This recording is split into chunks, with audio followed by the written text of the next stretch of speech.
Welcome to the Plume and Page. Today's story is Pride and Prejudice by Jane Austen. Chapter 21. The discussion of Mr. Collins's offer was now nearly at an end, and Elizabeth had only to suffer from the uncomfortable feelings necessarily attending it, and occasionally from some peevish allusions of her mother.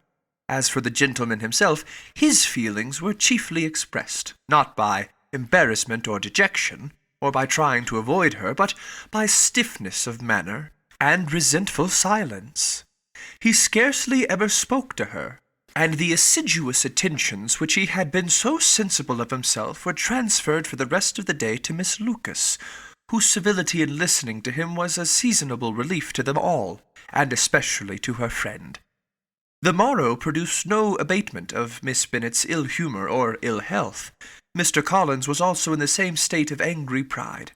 Elizabeth had hoped that his resentment might shorten his visit, but his plan did not appear in the least affected by it. He was always to have gone on Saturday, and to Saturday he meant to stay. After breakfast, the girls walked to Merton to inquire if Mr. Wickham were returned, and to lament over his absence from the Netherfield ball. He joined them on their entering the town, and attended them to their aunt's, where his regret and vexation, and the concern of everybody, was well talked over. To Elizabeth, however, he voluntarily acknowledged that the necessity of his absence had been self-imposed. "I found," said he, "as the time drew near, that I had better not meet Mr. Darcy, that to be in the same room, the same party with him for so many hours together, might be more than I could bear, and that scenes might arise unpleasant to more than myself." She highly approved his forbearance, and they had leisure for a full discussion of it, and for all the commendation which they civilly bestowed on each other, as Wickham and another officer walked back to them to Longbourn, and during the walk he particularly attended to her. His accompanying them was a double advantage. She felt all the compliment it offered to herself, and it was more acceptable as an occasion of introducing him to her father and mother.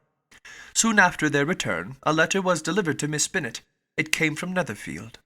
The envelope contained a sheet of elegant little hot-pressed paper, well covered with a lady's fair, flowing hand, and Elizabeth saw her sister's countenance change as she read it, and saw her dwelling intently on some particular passages. Jane recollected herself soon, and putting the letter away, tried to join with her usual cheerfulness in the general conversation. But Elizabeth felt an anxiety on the subject which drew off her attention even from Wickham, and no sooner had he and his companion taken leave than a glance from Jane invited her to follow her upstairs. When they had gained their own room, Jane, taking out the letter, said, "This is from Caroline Bingley. What it contains has surprised me a good deal.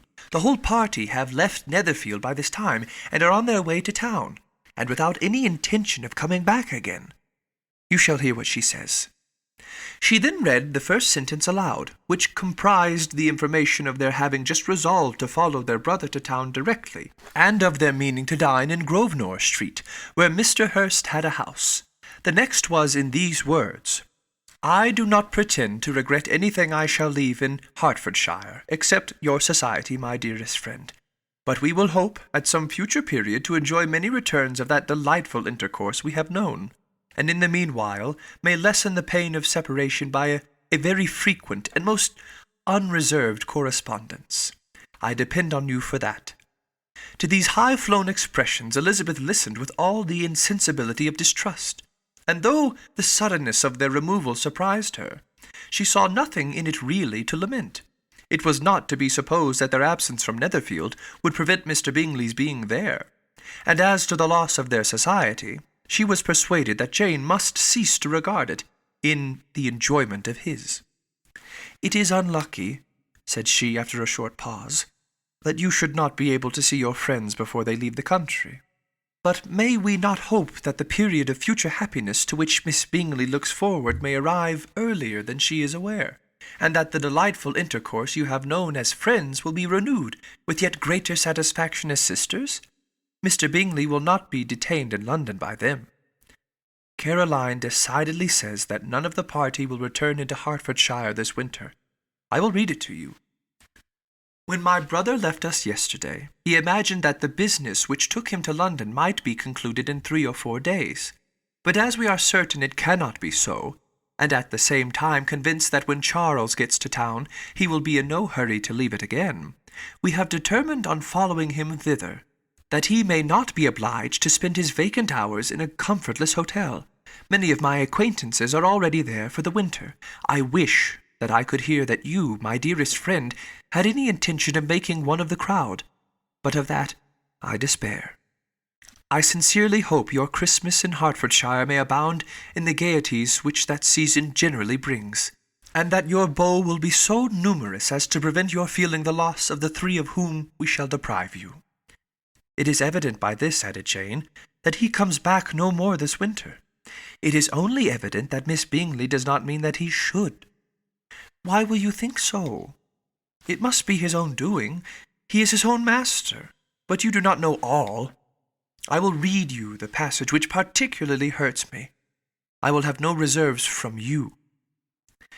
Mr. Darcy is impatient to see his sister, and, to confess the truth, we are scarcely less eager to meet her again.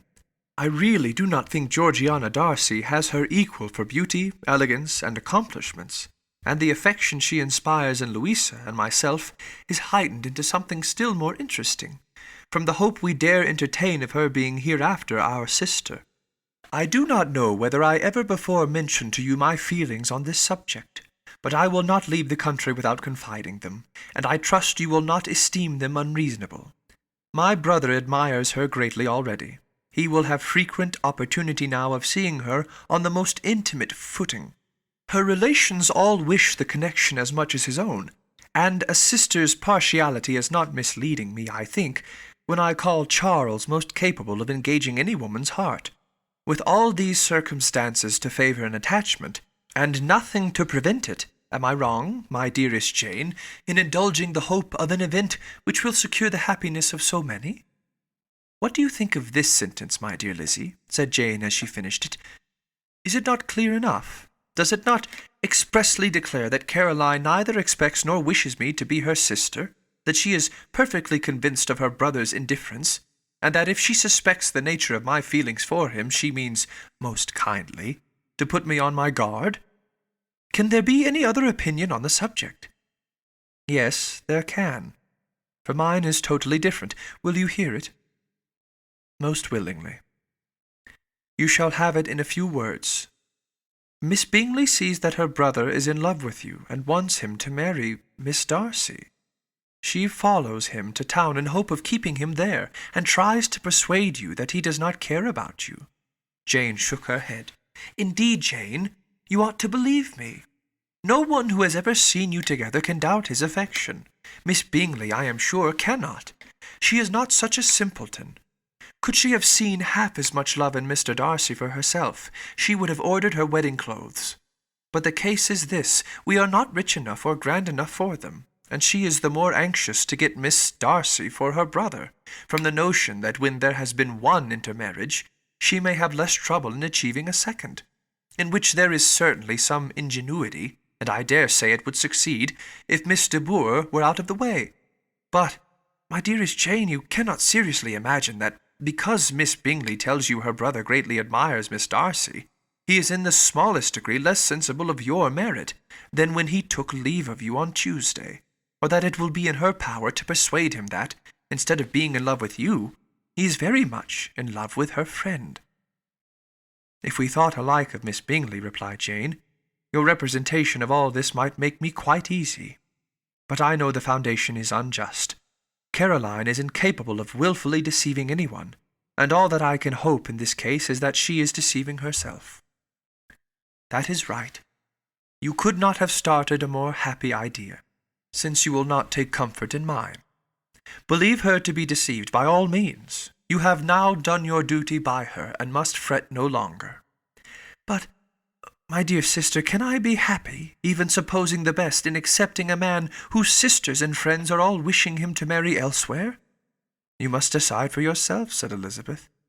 And if, upon mature deliberation, you find that the misery of disobliging his 2 sisters is more than equivalent to the happiness of being his wife, I advise you by all means to refuse him. "How can you talk so?" said Jane, faintly smiling. "You must know that though I should be exceedingly grieved at their disapprobation, I could not hesitate.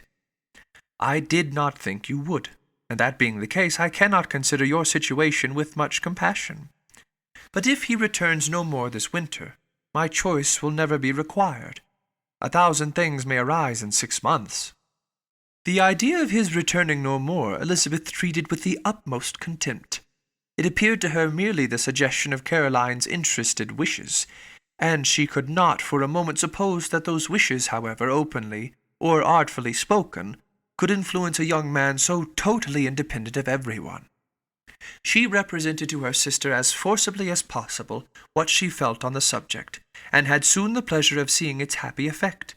Jane's temper was not desponding, and she was gradually led to hope, though the diffidence of affection sometimes overcame the hope, that Bingley would return to Netherfield and answer every wish of her heart. They agreed that Miss Bennet should only hear of the departure of the family, without being alarmed on the score of the gentleman's conduct. But even this partial communication gave her a great deal of concern, and she bewailed it as exceedingly unlucky that the lady should happen to go away just as they were all getting so intimate together. After lamenting it, however, at some length, she had the consolation that Mr. Bingley would be soon down again, and soon dining at Longbourn, and the conclusion of all was the comfortable declaration that though he had been invited only to a family dinner, she would take care to have 2 full courses.